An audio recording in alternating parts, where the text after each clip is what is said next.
Good morning, good afternoon and good evening प्यारे बच्चे, कैसे हैं आप सभी। आई होप आप सब बहुत बढ़िया होंगे। मैं बता दूं, मैं भी बहुत अच्छा हूं। दोस्तों, जैसा कि आप सभी को पता है कि आपने अपन कंपनी अकाउंट्स पढ़ रहे थे। कंपनी अकाउंट्स एंड ऑडिटिंग या कॉर्पोरेट अकाउंट्स एंड ऑडिटिंग की क्लासेस अपने स्टार्ट कर दी गई थी। और इसमें एक टॉपिक अपन ने स्टार्ट किया था, एक चैप्टर अपन ने स्टार्ट किया था और उसका नाम था आपका accounting of share and debenture. Accounting of share and debenture की आपकी एक क्लास ऑलरेडी कंप्लीट हो चुकी है।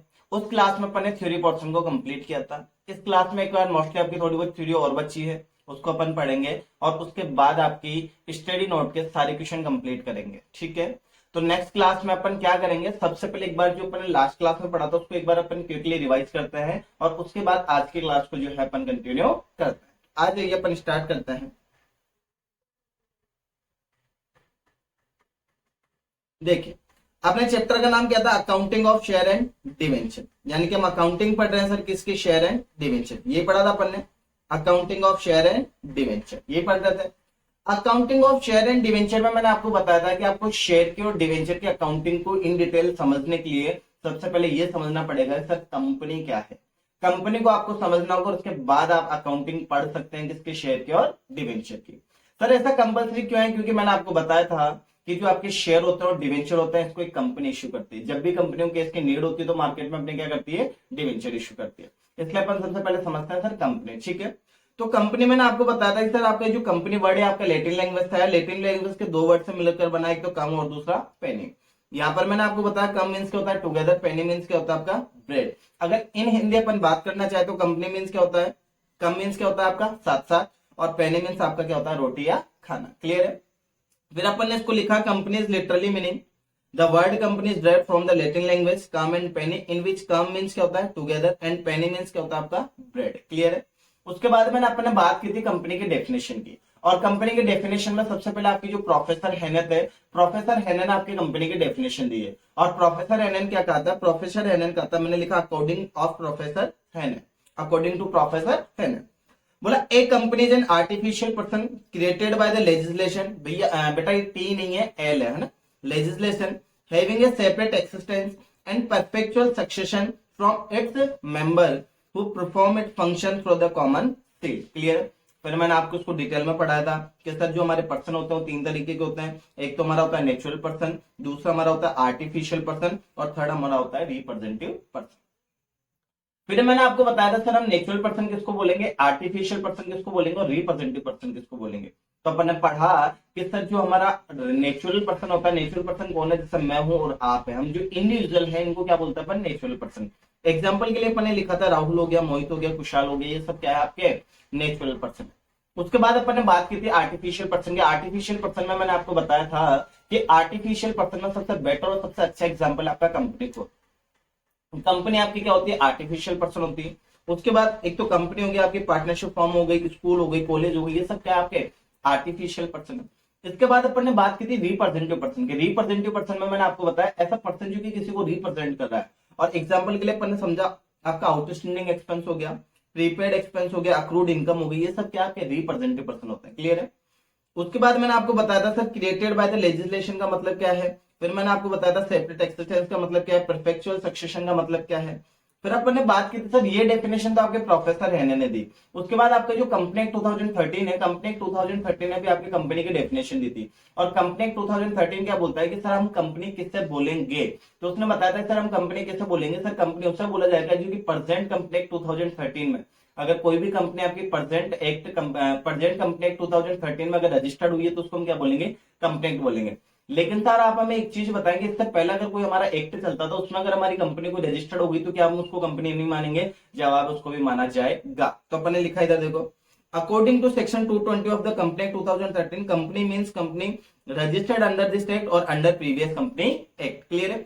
उसके बाद अपन ने बात की थी टाइप्स ऑफ कंपनी की। कंपनी के टू टाइप्स आपके होते हैं, एक तो होता है आपका on the basis of liability और दूसरा होता है on the basis of member. On the basis of liability आपकी थ्री टाइप्स की होती है, एक तो होती है लिमिटेड बाय शेयर, दूसरी लिमिटेड बाय गारंटी, और थर्ड आपकी होती है अनलिमिटेड लायबिलिटी। उसके बाद अपन on the basis of member में आपकी एक तो प्राइवेट कंपनी, दूसरी आपकी पब्लिक कंपनी, और तीसरी होती है आपकी 1% कंपनी। क्लियर है। फिर अपन ने बात की थी शेयर कैपिटल ऑफ एक कंपनी की। सर एक कंपनी की शेयर कैपिटल क्या होती है और क्या कौन कौन सी होती है। तो शेयर कैपिटल का मतलब अपन ने बढ़ाया था company is an artificial person therefore it arrange the capital with the money received from individual. आपने पढ़ा कि सर आपकी जो कंपनी है वो सब एक आर्टिफिशियल पर्सन है। अब आर्टिफिशियल पर्सन है तो वो तो पैसा का अरेंजमेंट कहां से करेगी, तो उसमें अपने लिखा है कि सर कंपनी पैसों का अरेंजमेंट, फंड का अरेंजमेंट कहां से करती है, बोले सर इंडिविजुअल से जो केस रिसीव होता है वहां से कंपनी क्या करती है, फंड का अरेंजमेंट करती है। क्लियर है। फिर इसके बाद ये चीजें आप एक बार रिवाइज कर लेना क्विकली, अपने को आगे बढ़ना है। उसके बाद अपन ने बात की थी टाइप्स ऑफ शेयर की, और टाइप ऑफ शेयर में अपन ने पढ़ा था कि सर हमारे जो शेयर के टाइप्स होते हैं, 2 टाइप्स के शेयर होते हैं। एक होता है सर हमारा इक्विटी शेयर और दूसरा होता है सर हमारा प्रेफरेंस शेयर। दोनों पढ़ा था, एक तो इक्विटी शेयर और दूसरा प्रेफरेंस शेयर। फिर अपन ने डिटेल पढ़ा था कि सर प्रेफरेंस शेयर हम कैसे बोलेंगे और इक्विटी शेयर कैसे बोलेंगे। प्रेफरेंस शेयर में अपन ने पढ़ा था इनको 2 प्रेफरेंस होते हैं, इक्विटी शेयर के बारे में अपन ने पढ़ लिया था। उसके बाद अपन ने बात की थी कैटेगरीज ऑफ शेयर कैपिटल, और कैटेगरी ऑफ शेयर कैपिटल में सबसे पहले बच्चों अपन ने पढ़ा था ऑथराइज शेयर कैपिटल, सेकेंड अपन ने पढ़ी इश्यूड कैपिटल, थर्ड अपन ने पढ़ी सब्सक्राइब कैपिटल। फिर सब्सक्रिप्शन में मैंने आपको बताया था 3 तरीके के सब्सक्रिप्शन होते हैं, एक तो होता है आपका फुल्ली सब्सक्रिप्शन, दूसरा ओवर सब्सक्रिप्शन और तीसरा होता है आपका अंडर सब्सक्रिप्शन। क्लियर। एक अपन ने पढ़ा called up capital, paid up capital, uncalled capital, और एक अपन ने पढ़ा रिजर्व कैपिटल। ये क्लासेस, ये बातें अपन ने लास्ट क्लास में कंप्लीट कर ली थी। आज की क्लास में अपन को आगे कंटिन्यू करते हैं, तो आ जाइए।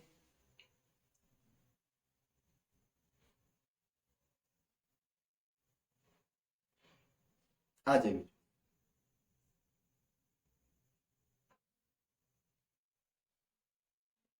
तो आज का जो हमारा टॉपिक है, आज का हमारा टॉपिक होने वाला है सबसे पहले purpose of issue of share. क्या पढ़ने वाले अपन, पर्पज ऑफ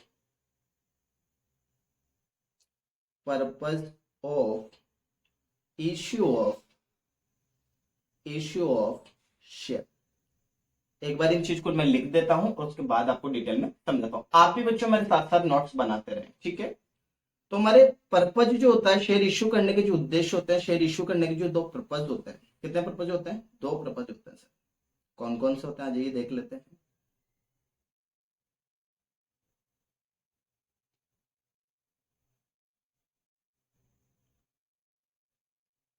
क्लियर। 2 पर्पज कौन कौन से होते हैं, एक तो होता है आपके, एक तो होगा आपके, एक मिनट, एक तो होता है आपके issue of share for cash, issue of share for cash. यानी कि एक तो कंपनी का पर्पज क्या होता है कि केस जब कंपनी को चाहिए होता है तो मार्केट में कंपनी क्या करती है, अपने शेयर इश्यू करती है। दूसरा issue of share, sorry issue of share for other than cash,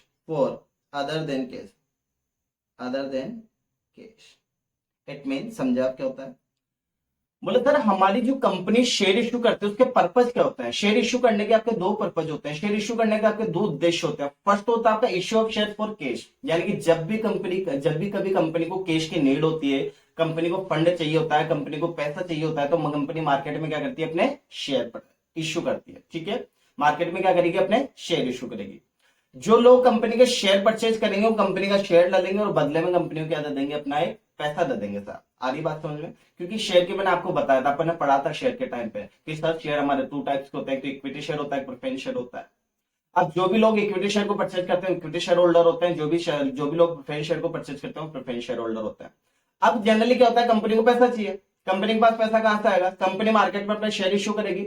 जो लोग कंपनी का शेयर परचेज करेंगे वो कंपनी को क्या देंगे, पैसा देंगे, नहीं देंगे, एक ऑप्शन। दूसरा इनका पर्पज होता है कि इस बार कंपनी को कैश नहीं चाहिए, कंपनी को मानो कोई एसेट्स परचेज करनी है। क्या परचेज करनी है, कंपनी को कोई एसेट्स परचेज करनी है। अब कंपनी को अगर कोई एसेट्स परचेज करने, एसेट्स को आप मान लो जैसे कंपनी को कोई मशीन परचेज करनी है, कोई मशीन, क्या परचेज करना है कंपनी को, मशीन। मैं आपसे पूछ रहा हूं अगर आपको कोई मशीन परचेज करनी होती तो आप क्या करते हैं, जनरली आप शोरूम में जाएंगे, शोरूम में जाकर आप पूछेंगे साहब आपकी मशीनरी की कॉस्ट कितनी है, अब वो आपको बताएंगे सर हम मशीनरी आपको 2 लाख के देंगे, 1 लाख के देंगे, 5 लाख के देंगे, 10 लाख के देंगे, वो आपको बता देंगे। अब मानो आपने जो मशीनरी परचेज की वो 1 लाख की है, कितने की मशीनरी परचेज की आपने, 1 लाख की। अब आप अगर मशीनरी परचेज करके आते तो आप क्या करते हैं, मशीनरी को लेकर आते हैं, उसके बदले में उसको क्या देते हैं, कैश देते नहीं देते, ऐसा अपन करते हैं। 1 लाख रुपए अपन शॉपकीपर को देंगे और उसके बदले में उससे क्या लेंगे, मशीनरी लेंगे।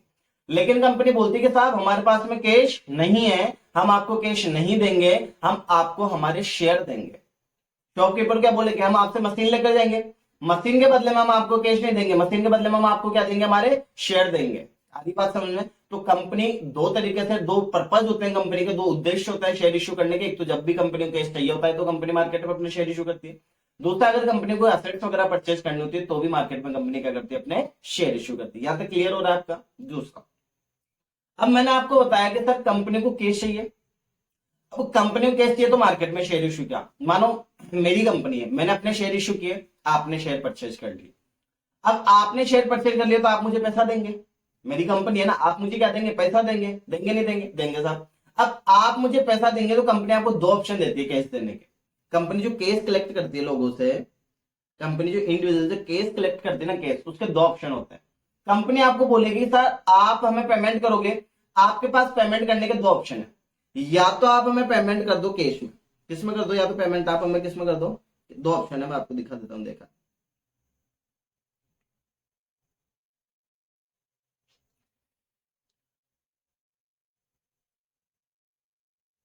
या तो कंपनी आपको क्या कहेगी, या तो आप पूरा पैसा हमें किस में दे दो, कैश में। अगर आप पेमेंट कैश में करते हैं तो उसको बोलते हैं अपन लमसम मेथड। क्या बोलते हैं उसको? Lump sum method. Lump sum method. अगर आप पेमेंट इंस्टॉलमेंट में देते हैं तो उसको बोलते हैं इन इंस्टॉलमेंट। उसको क्या बोलेंगे अपन? इन इंस्टॉलमेंट।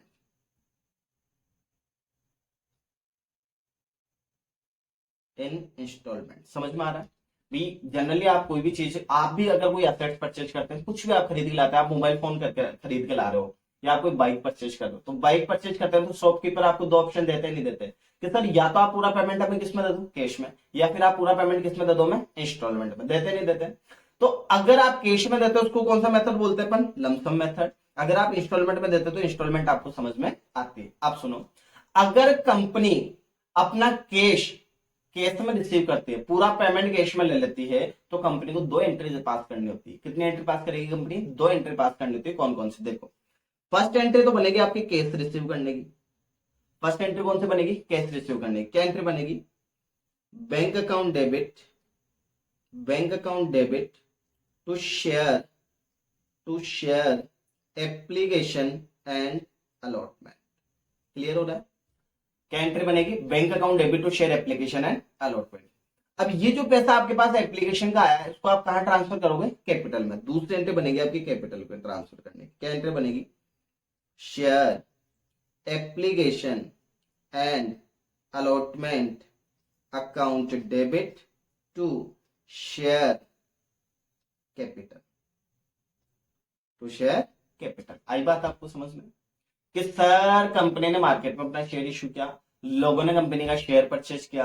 अब लोग कंपनी को क्या देंगे? पैसा देंगे। और कंपनी को अगर पैसा देंगे तो कंपनी को दो ऑप्शन देती है पेमेंट करने का। या तो आप हमें पूरी पेमेंट किस में कर दो, कैश में कर दो, या फिर आप हमें पेमेंट किस में कर दो, इंस्टॉलमेंट में कर दो। अगर पेमेंट कैश में आता है तो कंपनी दो जनरल एंट्रीज पास करेगी। कौन कौन सी? फर्स्ट एंट्री बनाएगी bank account debit to share application and allotment, और दूसरी एंट्री बनाएगी आपकी share application and allotment account debit to share capital. याद क्लियर हो रहा है कि आपका? आगे चले। लेकिन सर अगर बात करें हम इंस्टॉलमेंट की, किसकी बात करें अपन? इंस्टॉलमेंट की। इंस्टॉलमेंट की जब अपन बात करेंगे, या कंपनी पैसा जो है इंस्टॉलमेंट में अगर लेती है, तो company total 8 general entries pass करेगी। सर कितनी जनरल एंट्री पास करनी पड़ेगी? 8 जनरल एंट्री। कौन कौन सी देखें?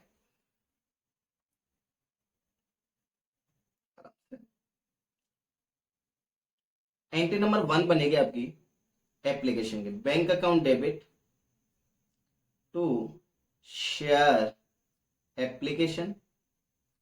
एंट्री नंबर 2 बनेगी आपकी share application account debit to share capital, to share capital.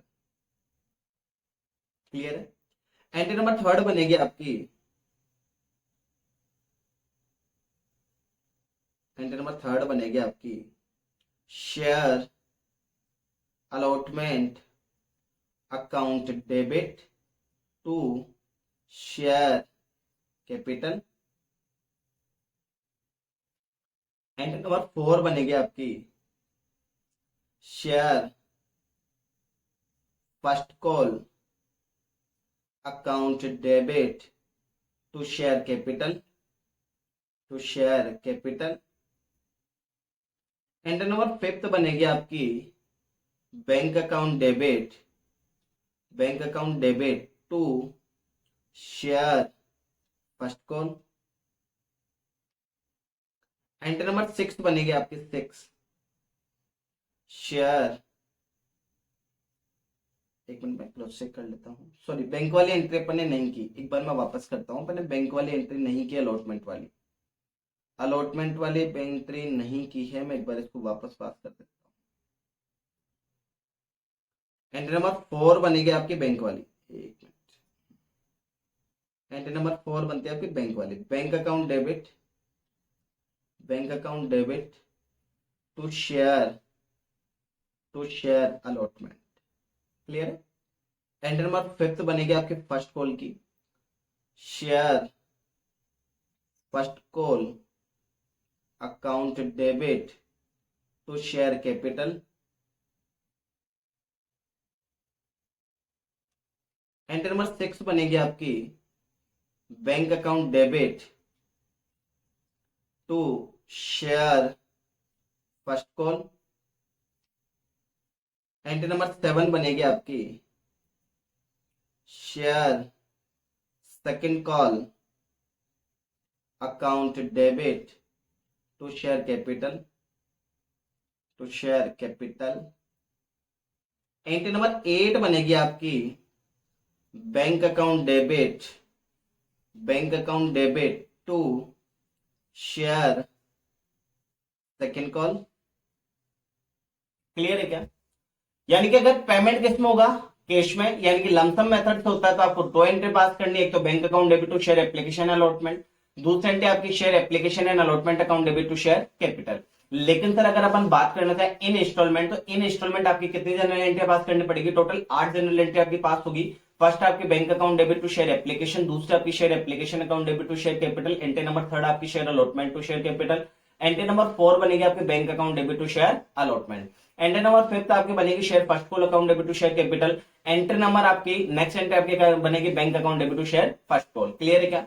Last next entry बनेगी आपकी share second call account debit to share capital, और लास्ट एंट्री नंबर 8 आपकी बनेगी bank account debit to share second call, clear हो रहा है क्या। आगे चलो, आगे बात करते हैं अपन कि कंपनी जो अपने शेयर इश्यू करती है ना, उसके दो मेथड होते हैं, दो टाइप से, दो तरीके से अपनी कंपनी शेयर इश्यू कर सकती है। ये आपका कंपनी एक्ट 2013 के अकॉर्डिंग मैं बता रहा हूं, क्योंकि 1956 जो आपका कंपनी एक्ट 1956 था, कंपनी एक्ट 1956 में आपकी कंपनियां 3 तरीके से अपने शेयर इश्यू कर सकती थी, एक तो एट पार, एट प्रीमियम और at discount. But company act 2013 में कंपनी केवल आपके 2 टाइप से शेयर इश्यू कर सकती है, फर्स्ट होता है आपका एट पार और दूसरा होता है आपका एट प्रीमियम। आज इस चीज को मैं लिख देता हूं। सबसे पहले अपन बात कर रहे हैं इश्यू ऑफ शेयर। जो अपनी कंपनी जो है अपने शेयर कितने टाइप से इश्यू कर सकती है सर, 2 टाइप से शेयर अपने इश्यू कर सकती है। कौन कौन से होते हैं,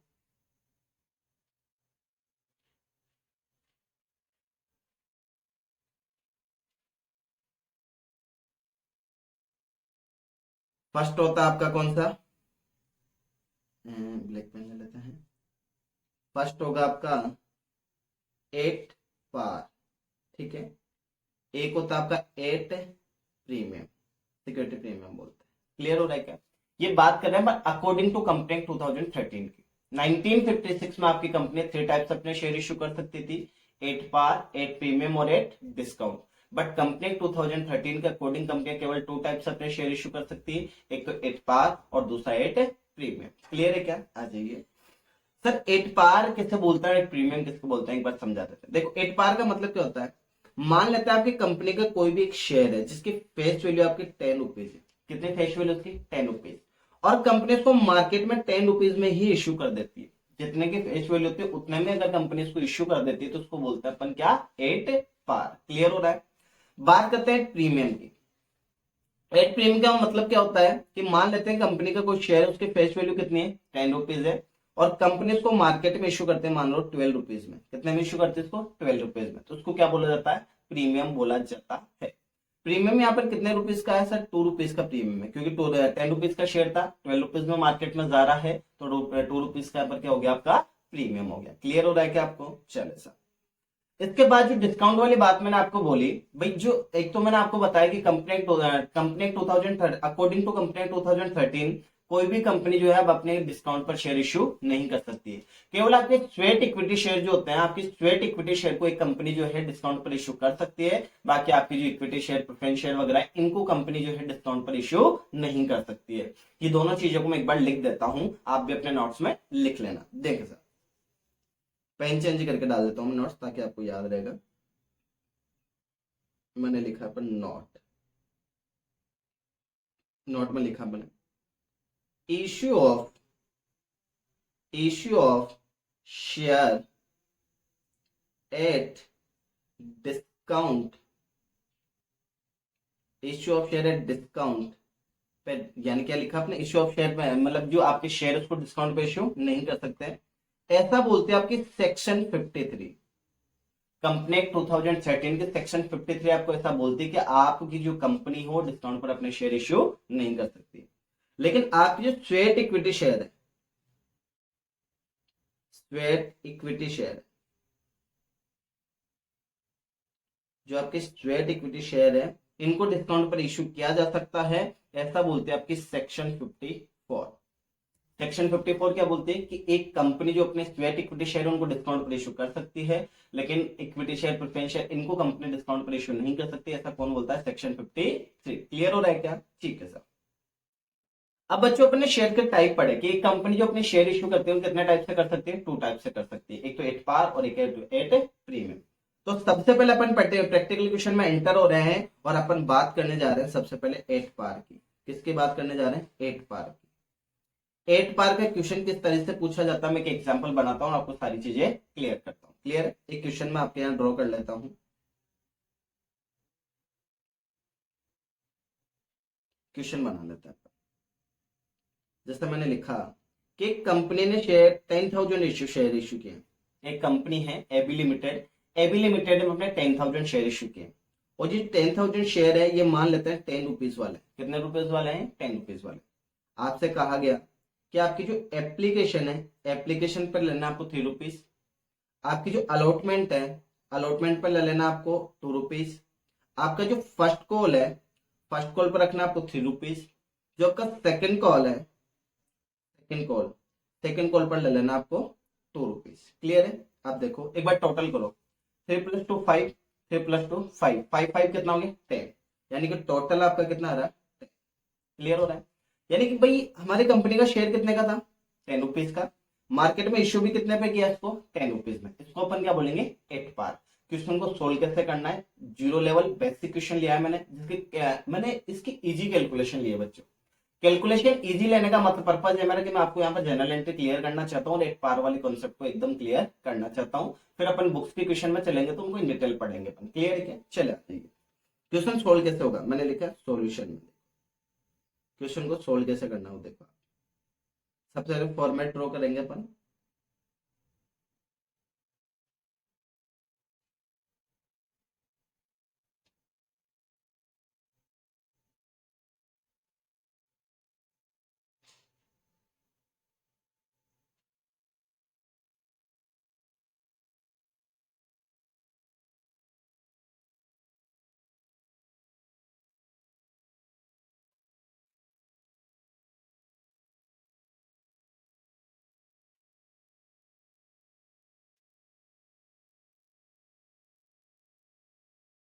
चले साहब आ जाइए, सॉल्यूशन देखिए। सबसे पहले यहाँ पर लिखेंगे अपन पर्टिकुलर, वहां पर अमाउंट में तो आपके डेबिट साइड और ये आपकी क्रेडिट साइड है, आपको पता है LHF आता है, वो आराम से आप लिख ले। ठीक है, चलिए सर। एंट्री नंबर 1 अपन ने अभी सीखा था कि पेमेंट आपके इंस्टॉलमेंट पर हो रही है। पेमेंट आपकी किस पर हो रही है? इंस्टॉलमेंट पर हो रही है। और सर पेमेंट अगर इंस्टॉलमेंट पर हो रही है तो अपन जनरल एंट्री कितनी पास करते थे? सर टोटल 8 जनरल एंट्रीज अपने को पास करनी होगी। क्लियर है? फर्स्ट एंट्री अपन ने क्या सीखी थी? सर फर्स्ट एंट्री अपन ने बनाई थी bank account debit to share application. ठीक है। एंट्री नंबर 2 हमने बनाई थी sir share application account debit to share capital. First entry क्या बनाई? Bank account debit to share application, और दूसरी एंट्री आपकी share application account debit to share capital. Amount कैसे पुट करना है तो देखो, देखो भी, आपके टोटल शेयर कितने हैं? 10,000 शेयर। कितने रुपए वाले? 10 रुपीज वाले। एप्लीकेशन पे कितने रुपए हैं सर? 3 रुपीज। एप्लीकेशन पे कितना है? 3 रुपीज। आपको एप्लीकेशन को मल्टीप्लाई कर देना है टोटल शेयर से। टोटल शेयर 10,000 मल्टीप्लाई बाई 3 कितना आ जाएगा आपका? 30,000। लिख देता हूं मैं, देखिए मैं यहां पर लिख के देता हूं, आपको याद रहेगा। सर टोटल शेयर हमारे 10,000, 3 रुपीज वाले कितना हो गया? 30,000। कितना आ जाएगा? ये लो सर 30,000। यहाँ पर भी आ गया सर हमारा 30,000, यहाँ पर सर हमारा 30,000 और यहाँ पर भी आ गया सर हमारा 30,000। क्लियर हो रहा है क्या? चले सर, एंट्री नंबर 3 बनाएंगे सर हम अलॉटमेंट वाली। कौन सी बनाएंगे? अलॉटमेंट वाली। एंट्री क्या बनेगी देखें, share allotment account debit to share capital, to share capital. Entry number 4 हमारी क्या बनेगी? Bank account debit to share allotment. Clear है? अब इधर जाओ, वापस आ जाओ। अलॉटमेंट पे कितने रुपीज है अपने पास? 2 रुपीज। अलॉटमेंट पे कितना है? 2 रुपीज। टोटल शेयर कितना है आपके पास? 10,000। मल्टीप्लाई कर देंगे, कितना आ जाएगा बोलो? 20,000। मैं दिखा देता हूं, यहां पर देखो 10,000 शेयर है सर। अलॉटमेंट पे कितने रुपए? 2 रुपीज। तो मल्टीप्लाई करेंगे, कितना आ जाएगा? 20,000। यहाँ पर भी सर हमारा 20,000, यहाँ पर भी सर हमारा 20,000 और यहाँ भी हमारा कितना आ जाएगा? 20,000। क्लियर हो रहा है क्या? चले सर, उसके बाद बात करते हैं अपन फर्स्ट कॉल की। किसकी बात करते हैं अपन? फर्स्ट कॉल की। एंट्री क्या बनेंगे देखो, share first call account debit to share capital.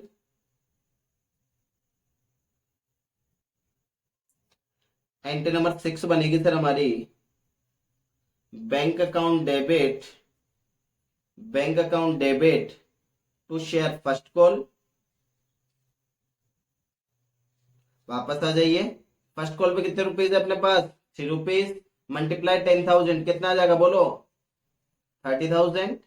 तो लिखा सर हमने 30,000, यहां पर भी सर 30,000, यहां पर सर 30,000 और यहां पे कितना आ जाएगा? 30,000। क्लियर है? उसके बाद बात करते हैं अपन सेकंड कॉल की। किसकी बात करें अपन? सेकंड कॉल की। चलो सर, एंट्री क्या बनाएंगे? Share second call account debit to share capital, to share capital. Entry number 8 बनेगी हमारी bank account debit, bank account debit to share second call, to share second call. आ जाइए, second call पे कितने रुपए अपने पास बोलो? Sir 2 rupees. सेकंड कॉल पे कितने अपने पास? 2 रुपीज।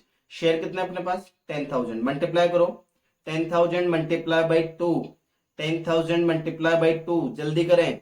10,000 मल्टीप्लाई बाई 2 कितना आ रहा है? 20,000। कितना आ रहा है? 20,000। सबका आ रहा है 20,000। और इसी के साथ बच्चों आपका क्वेश्चन कंप्लीट होता है। इसी के साथ हमारा क्वेश्चन जो है यहीं पर कंप्लीट होता है। क्लियर हो रहा है क्या? अब सुने, मैंने आपको क्या बताया कि कंपनी जो है अपने शेयर कितने टाइप से इश्यू करेगी? 2 टाइप से इश्यू कर सकती है। एक तो सर हमारा होता है 8 पार और एक होता है हमारा 8 प्रीमियम। 8 पार को अपने डिटेल में समझा कि सर 8 पार क्या होता है। तो मैंने आपको बताया कि जितनी कंपनी के शेयर की फेस वैल्यू होती है, मानो कंपनी के शेयर की फेस वैल्यू 10 रुपीज है और 10 रुपीज में अगर इसको मार्केट में इश्यू कर देती है तो उसको क्या बोला जाता है? 8 पार बोला जाता है। लेकिन बात करते हैं प्रीमियम की, तो 8 प्रीमियम में बच्चों मैंने आपको क्या बताया, अगर कंपनी के शेयर की फेस वैल्यू आपकी कितनी है? 10 रुपीज है और मार्केट में कंपनी इसको इश्यू कर देती है 12 रुपीज में, मतलब जितनी फेस वैल्यू होती है उससे ज्यादा में अगर मार्केट में इश्यू करती है तो उसको क्या बोला जाता है? 8 प्रीमियम। उसके बाद अपन ने 8 पार का एक क्वेश्चन देख लिया, सिंपल सा क्वेश्चन मैंने आपको बनाकर दिखाया है और ये क्वेश्चन आपको मैं उम्मीद करता हूं क्लियर हो गया होगा। नेक्स्ट क्लास जो आपकी आएगी उस नेक्स्ट क्लास में आपको 8 प्रीमियम के कॉन्सेप्ट्स को अपन पढ़ेंगे कि 8 प्रीमियम के क्वेश्चन अपने को सर कैसे सोल्व करना होता है और आगे क्लास को कंटिन्यू करेंगे। उसी क्लास में मैं कोशिश करूंगा आपके स्टडी नोट में एंटर होने की और स्टडी नोट के क्वेश्चन सोल्व कराने की। बाकी बच्चों मेरा टारगेट ये, मैं स्टडी नोट के आपके एक एक क्वेश्चन यहाँ पर आपको सोल्व करवाने वाला हूँ। ये क्लासेस आपके लिए फ्री ऑफ कॉस्ट रहने वाली है, लेकिन एक लिमिटेड टाइम के लिए। तो जिन भी बच्चों को कंपनी अकाउंट्स का कोर्स कंप्लीट करना है वो जाकर अपने प्लेलिस्ट विजिट करे, अपने महिंद्रा कॉमर्स क्लासेस के प्लेलिस्ट पर जाए और प्लेलिस्ट पर जाकर जो है वो क्लासेस देख सकता है। आपके कॉस्ट अकाउंटिंग की क्लासेस भी आपको वहां पर मिल जाएगी और आपके कंपनी अकाउंट्स की क्लासेस भी वहां पर आपको मिल जाएगी। और बहुत जल्दी आपके टैक्सेशन, डायरेक्ट टैक्सेशन की क्लास भी आपकी वहां पर आने वाली है, फाइनेंशियल अकाउंटिंग की क्लासेस भी आपके आने वाली है। जिन भी बच्चों का टारगेट केवल सीएम इंटर है वो जाकर क्लासेस देख सकते हैं और इसी बार जून या दिसंबर अपना सीएम इंटर क्लियर करें। ठीक है बच्चों, थैंक यू सो मच। आज की क्लास को अपन यहीं पर कंटिन्यू करते हैं, कल का अपन नेक्स्ट क्लास में अपन सिक्योरिटी प्रीलिम्स से स्टार्ट करेंगे। क्लियर है क्या? Bye bye.